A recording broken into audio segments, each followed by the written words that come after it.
On August 1st, the last submarine of the Black Sea Fleet was damaged. A great congratulations from the GUR of the Ukrainian Armed Forces and the SBU after the cancellation of the Navy parade in St. Petersburg. It's listing heavily. It's going over there. Look how huge that ship is. Russia? Attacks have begun on the Northern Pacific and Black Sea fleets of Russia. The SBU and the Ukrainian armed forces are attacking military airfields, nuclear submarines, and the Russian Navy. Everything is on fire. It's sinking while I'm the ocean. There it goes again, look, oil depot. Not a single Russian fleet can hide from Malyuk's naval drones and the SBU. We'll discuss all this with military analyst Roman Svitan right now. Holy crap. Was that a hit? Breaking news, friends, a reason for the SBU and our special services to attack Russia, military targets. Here's the most interesting news. The last submarine of the Black Sea Fleet has been damaged. A source in the GPU's investigation committee claims that the Russian Black Sea Fleet now has only one submarine left, the Kolpino. It was the only submarine capable of carrying out combat missions. And now it has been damaged, according to the GPU's investigation committee. A military airfield was attacked last night, and the Butulinovka air base was also targeted, as well as the 899th Guards Assault Aviation Arshan Regiment.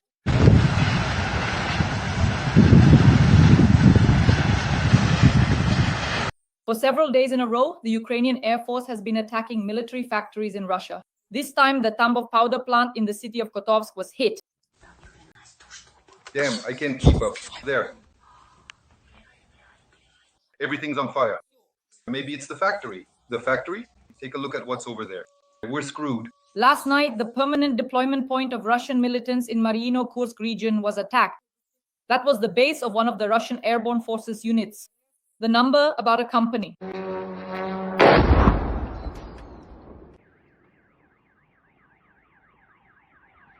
The SBU and special services are preparing attacks on the Pacific Fleet and the Northern Fleet of the Russian Federation. The Washington Post published an article saying that the SBU and Ukrainian special services will continue their special operations. We'll discuss all this with the well-known military analyst Roman Svitan. Roman Grigorievich, welcome. Thank you. Wishing everyone good health. Very important information about the submarines of the Black Sea Fleet. Here is the Kolpino, which for some reason is now reported as damaged by the main intelligence directorate. Damage. The Russians have 3 submarines left in the Black Sea, so-called launches, which can launch caliber missiles from underwater. So if it's damaged, there really is damage. Why? Because the General Staff hasn't confirmed it yet. So right now we're talking based on information from a Telegram channel. Once the General Staff confirms it, then we can say that another caliber carrier can be counted as a loss. Well, a submarine can be damaged in various ways. In principle, if it's reconnaissance, that means either informants or external influence using UUVs, using underwater torpedo devices. We do have so-called underwater drones. Both Toloka and Marichka are carrying out combat missions. And of course, there's also the possibility of targeting them when they surface. That is, submarines approach places like Novorossiysk. They have certain docks there, technical services, and damage could have been inflicted there as well. That's why, of course, this is very important for us.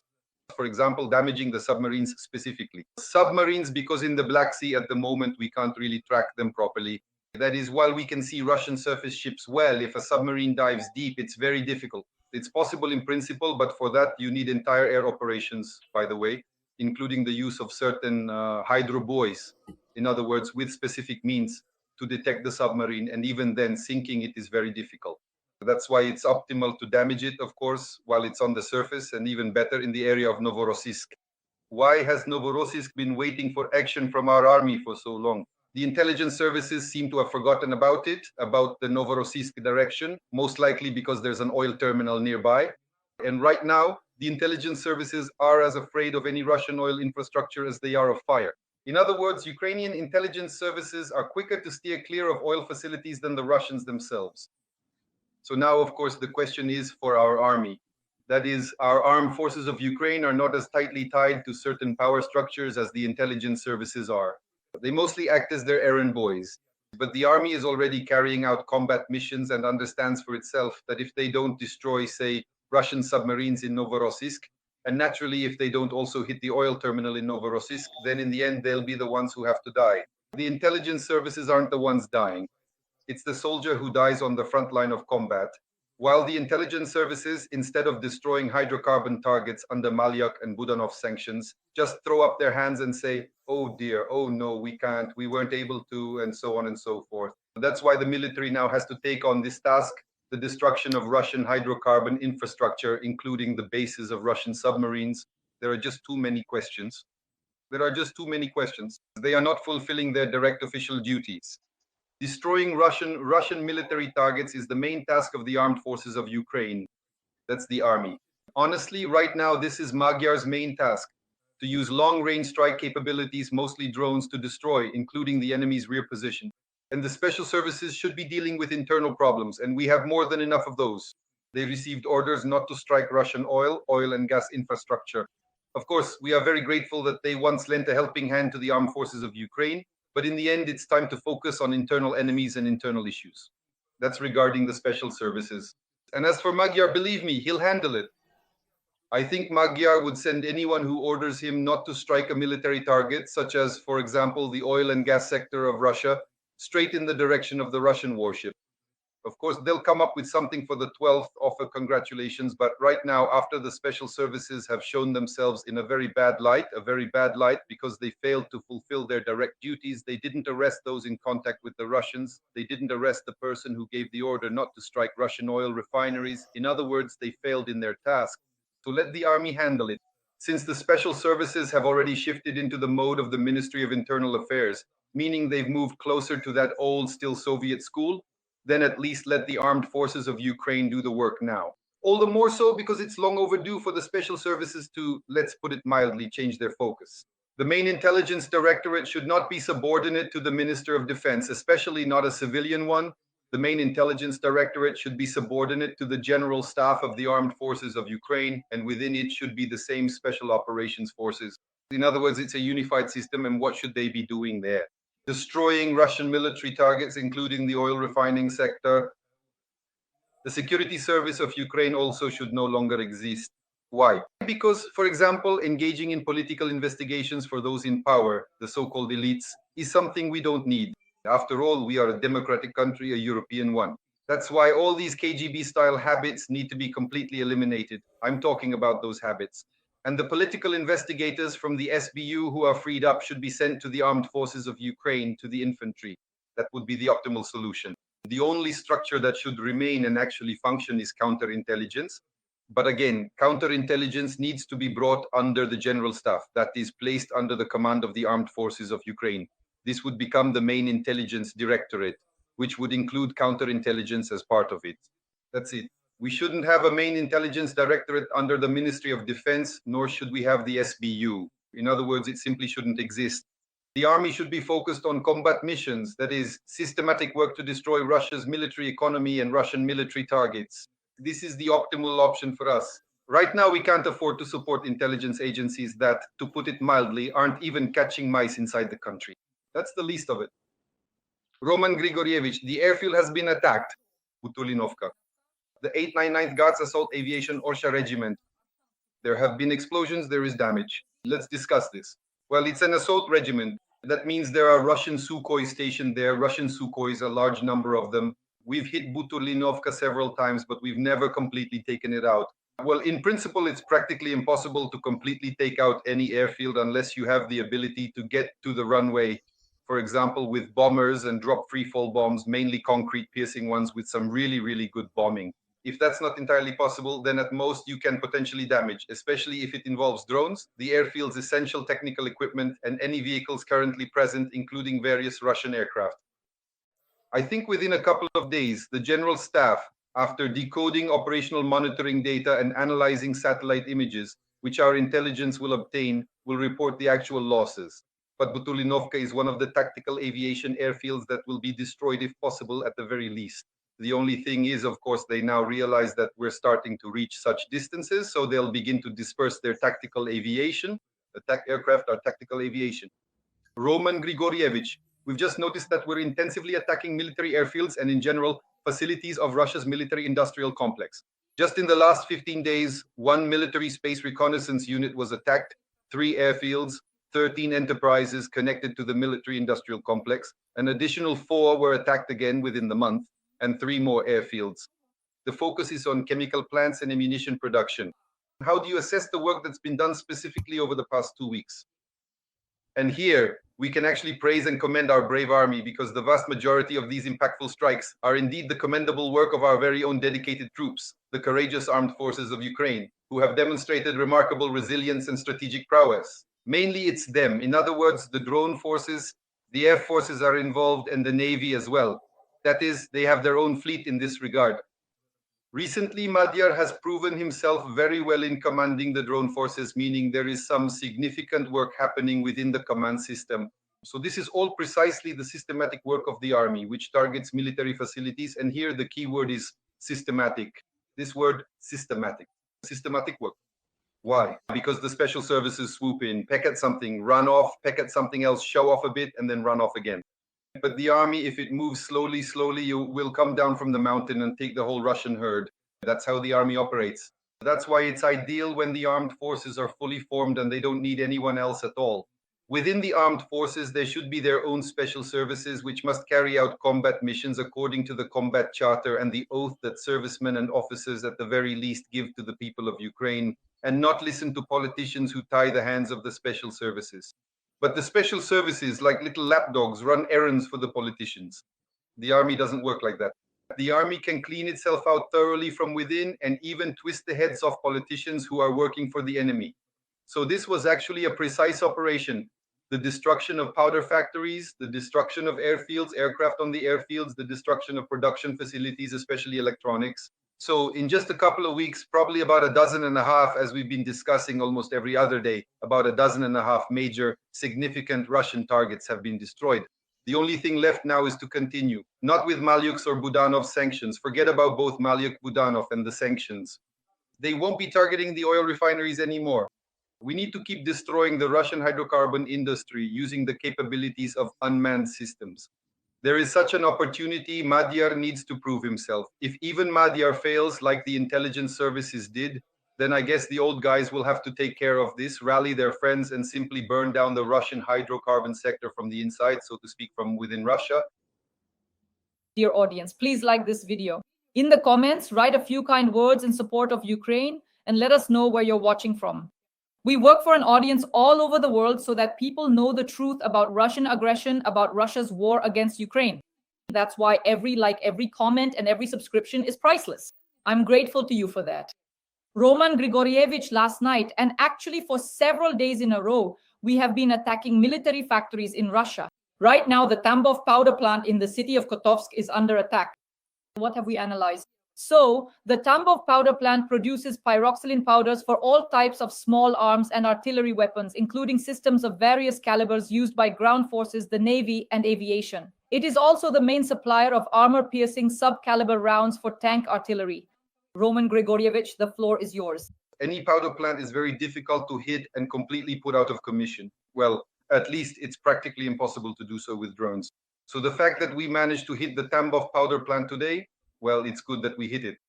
But in reality, we didn't cause any significant damage. Why is that? Because of the underground. Some of the workshops are underground. Any powder plant, when it was designed back in the Soviet Union, was supposed to withstand a nuclear strike. How is any drone supposed to reach it? The only way to hit a powder plant is with a warhead of about half a ton, a tandem one, meaning to break open the underground chambers, get inside to where the gunpowder is actually produced, and detonate there. This is only possible with the use of either cruise missiles with a very long range. At the moment, we don't have anything like that. Even if we get Taurus missiles or something like Taurus, Storm Shadow, or Scalp, well, Scalp has a range of 250 kilometers, Taurus 500 kilometers. We still won't be able to reach all the factories. Most of the Russian powder plants are located closer to the Urals, and that's already nearly 2,000 kilometers away. Right now, what's especially important for us is ballistics. In other words, we need a ballistic missile program. And if it hasn't been launched yet, then the executive branch, which has been sitting there for 7 years and still hasn't started it, needs to be kicked out as fast as possible. Ballistics isn't about hitting targets 50 or 100 kilometers away, like the Tochka-U or the HIMARS with their M30 and M31 rockets do now. It's about reaching 2,500 kilometers. We need to be able to reach the Urals. So we're talking about serious ballistic missile programs, the kind that were destroyed back in the day during Poroshenko's time and then buried even deeper by the current government. So at this point, the executive branch has been in power for 7 years, and we still don't have a single ballistic missile. Meanwhile, during this time, the Saudis used our facilities and their own money to produce the ROM missiles and took them for themselves. So the capability exists, which means there was simply no will and no funding allocated for these programs. And that means, in pure terms, during combat operations. Article 111, treason. Why are all these people still not behind bars? Again, these are questions for the security services who are busy with God knows what, but not their actual job. So this is a major problem for us right now. But I think the security services will listen to us and finally start doing their job by identifying the shortcomings in the planning of the ballistic missile production program. Why? Because without ballistic missiles, we definitely won't win this war. Moreover, ballistics, the best, most interesting, and most effective air defense for us right now is ballistic missiles, strange as that may sound.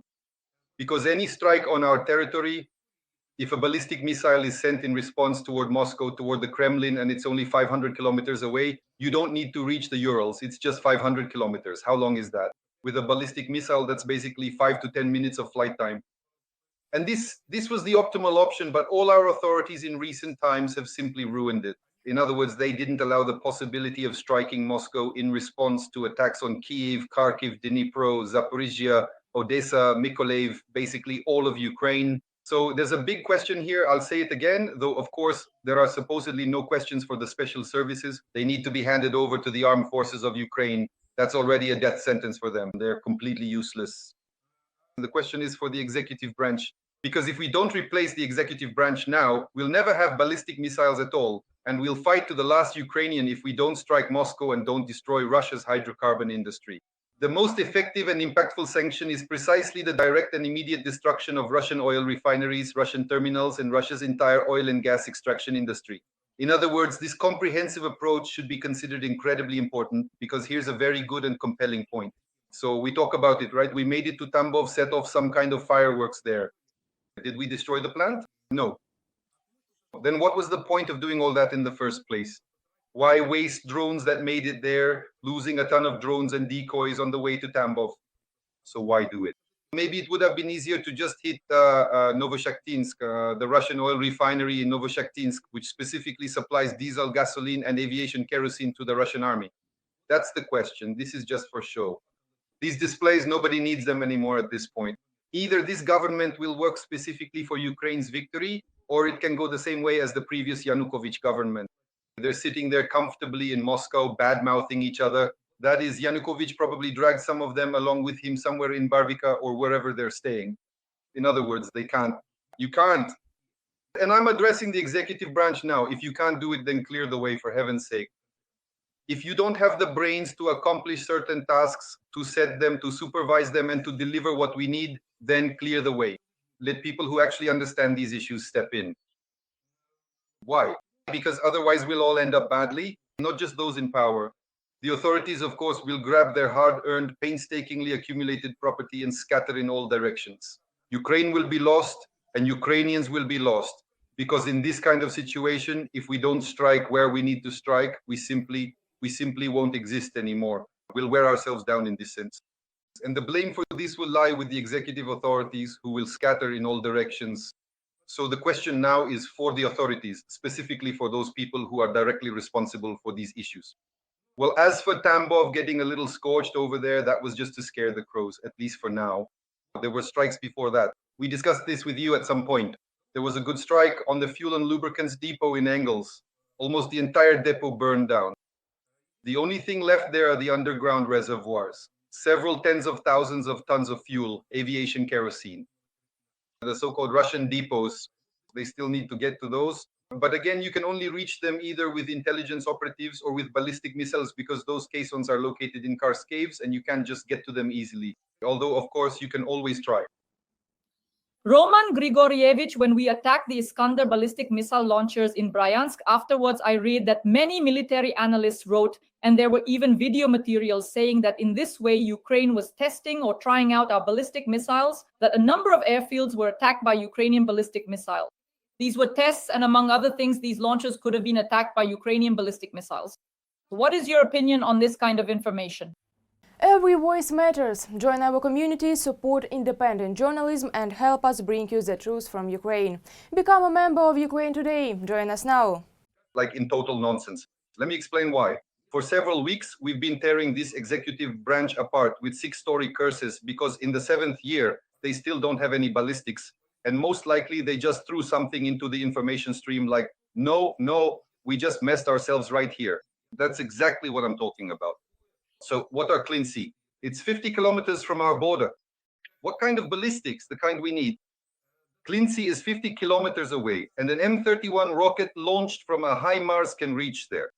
Ballistics, well, you could say that's ballistics. No questions there. But what we need is a ballistic missile with a range of 500 kilometers to reach Moscow and a warhead of half a ton, not the kind of warhead that exploded in Clean Sea. Well, we've seen the information flow about that. There was no more than 50 kilograms of explosives there. So that's about the 90-kilogram warhead, so-called. That's exactly the M31 missile. What about our own ballistic missiles? Well, if you consider that HIMARS are ours, and M31 missiles are already ours if we paid for them. Yes, no questions there. That's our ballistic missile made in America. That's why there are serious questions for the executive branch, especially when they try to pull the wool over our eyes, claiming they've already tested something somewhere. If they had actually tested a real ballistic missile, at least in the configuration I'm talking about, a half-ton warhead with a 500-kilometer range, Moscow would already be burning. We would have already seen it. Lenin himself would be running around Red Square in shock, in his underwear and a t-shirt, shouting, "Oh, what are you doing? Have you lost your minds?" But obviously that's not happening. So all this nonsense, this executive branch of ours claiming they're testing something somewhere, well, they can test something in their own bathtub if they want by doing certain things. That's it. They can't do anything else. It's obvious. They're pure-blooded impotents. Roman Grigorievich, so there was a law about the permanent deployment point of Russian militants in Mariino-Kursk region. According to military analysts, that's where, or was where, the permanent deployment point of one of Russia's airborne forces units was located, with about a company in strength. We're expecting some good news in the General Staff's report. What do you think? Well, the permanent deployment points of Russian paratroopers, right now, by the way, there are some pretty serious battles going on in Terpino. Mostly, it's either Crimean paratroopers or those from Ivanovo. So basically, they took all the men from Ivanovo, the city of brides, and told them, you're going to be paratroopers. Well, and all the girls from Ivanovo have already joined the LGBT community. What else are they supposed to do if there are no men left? So naturally, the permanent deployment point that's not far from Tyotkino, that's Rilsk. How many times have we talked about hits there? Mainly Rilsk, Elgov, that's the right bank of the sea. They were working on Marinka, it's the same thing. Recently, a bridge, just last night, a bridge was taken out not far from Tyotkino. So there's serious work going on there, army work to destroy the enemy's rear positions. That's what they call the army's rear. So either permanent deployment points or headquarters, command systems are being identified and tracked. Moreover, you can clearly see systematic work being done in the Kursk direction right now. Every branch and type of troops is involved, except maybe the sailors. Although if there are Marines there, then most likely the sailors are there too, it turns out. So all branches of the military are specifically working in the Kursk direction, and this systematic approach is producing results. Starting from the destruction of headquarters with a large number of Russians, and recently, as we discussed, a Russian Su-35 was taken out. This also happened in the same direction. This is, so to speak, the full package of combat tasks being carried out by the armed forces of Ukraine. You could say that the summer of 2025 is the summer when the Ukrainian army is fully coming into its own, truly in every sense. Well, the only thing we don't have right now, the one thing is space. That is, we don't have so-called space forces. Although I think we'll get to that in due time as well, because we have practically everything else from submarines to aviation. Kirilo Budanov stated that the cooperation between Russia and North Korea is already having a direct impact on the war in Ukraine. In particular, the head of the GUAR emphasized that Pyongyang is actively supplying Moscow with weapons and MLRS artillery systems. As an example of such cooperation, Budanov cited the North Korean KN-23 or HN-23 ballistic missiles. He noted that the first batch of these missiles used against Ukraine was of extremely low quality. Almost half of them exploded in the air or veered significantly off target. However, thanks to the help of the Russians, these missiles were greatly improved. This is a direct result of the joint work of specialists from both regimes. And accordingly, this causes great concern, Budanov said. Roman Grigorievich, please. Budanov is definitely right. At first, the task for the KN-23, which is a Korean missile, was simply to hit the planet, but they couldn't even accomplish that. They exploded in the air. They couldn't even hit the planet. And then when they started bringing these missiles into our theater of military operations, most likely Chinese and Russian engineers got involved, refined the missile, and now it's at the level of the Iskander, maybe even a bit further. I think it can go up to 200 kilometers farther than the Iskander, up to 700 kilometers for some of its variants.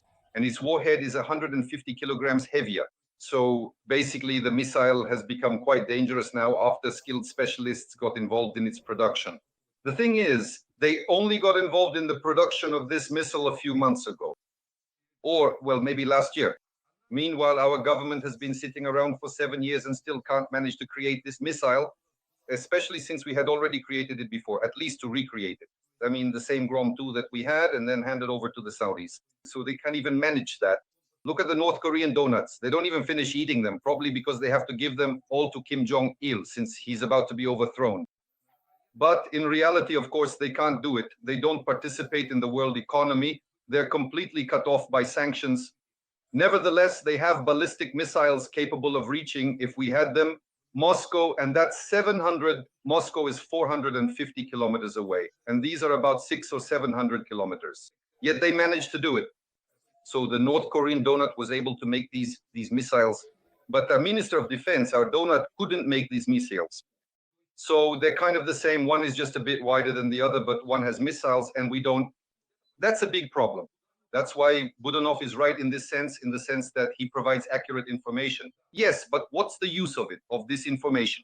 This information doesn't really make any difference for us. It's neither here nor there. If Budanov were saying right now that the missile production in North Korea had been destroyed, now that would be something. That would be a real result.